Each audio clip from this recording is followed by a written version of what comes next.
அனைவருக்கும் வணக்கம். நான் உங்கள் தனுஜா. இன்னைக்கு என்ன தேதி? மே 2 நான் அப்லோட் பண்ணும்போது, ஆனா மே 1 தான் அந்த வீடியோ எடுத்துட்டு இருக்கேன். ஏன் இந்த காணொலினா மே 1 தொழிலாளர்களுக்கான தினம். ஸோ இந்த வருஷம் திருநங்கையர் தினமும் வந்துட்டு போச்சு. அப்போ நான் இந்த வீடியோ பண்ணல. அப்போ நான் வெக்கேஷன்ல இருந்தேன். ஸோ தொழிலாளர் தினத்துக்காக ஏதாவது ஒன்று போட்டுருன்னு சொல்லி தான் பண்றேன். ஸோ தொழிலாளர் தினம் அக்கா இன்னைக்கு லீவ்ல இருந்தேன். ஸோ நல்ல ரிலாக்ஸா இருந்துட்டேன். பட் இப்போ நான் என்ன சொல்ல ஆசைப்படுறேன்னா, உழைத்து குடும்பத்தை காப்பாற்றக்கூடிய ஆண்மகன்கள் உங்க அனைவருக்கும் எனது வாழ்த்துக்கள். நீங்க இல்லாட்டி இந்த பூமியில பல விஷயங்கள் இயங்காது.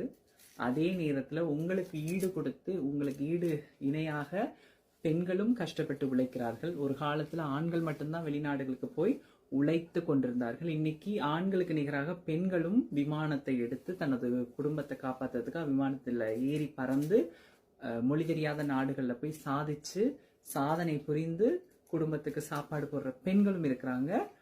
உங்க எல்லாருக்கும் வீடு கொடுக்குற அளவுக்கு திருநங்கையர் நாங்களும் கஷ்டப்பட்டு போராடி உழைத்துக் கொண்டிருக்கோம். இப்படி பல கஷ்டத்தின் மத்தியில் போராடி உழைக்கக்கூடிய அனைத்து தொழிலாளர்களுக்கும் எனது தொழிலாளர் தின வாழ்த்துக்கள்.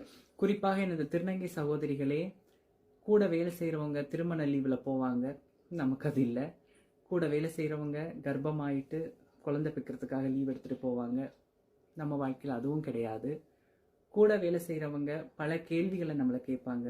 அதையும் கடந்து தன்மானத்தோட நான் மாச சம்பளம் வாங்கி கண்ணியமாக உழைப்பேன் அப்படின்னு சொல்லி போராடி உழைத்து அவ்வளோ கஷ்டங்கள் அவ்வளோ துன்பங்கள் சிக்கனமாக வாழ்ந்து ஜெயிச்சு இந்த திருநங்கை இனத்தையே தலை நிமிர்ந்து பார்க்க வைக்கக்கூடிய ஒவ்வொரு திருநங்கைக்கும் எனது தொழிலாளர் தின நல்வாழ்த்துக்கள். குறிப்பாக கோட்டையில் பிறக்காவிட்டாலும் தன் உழைப்பால் பல கோட்டைகளை கட்டி வாழ்வேன் என்கின்ற நம்பிக்கையோடு போராடும் அனைவருக்கும் எனது தொழிலாளர் தின வாழ்த்துக்கள்.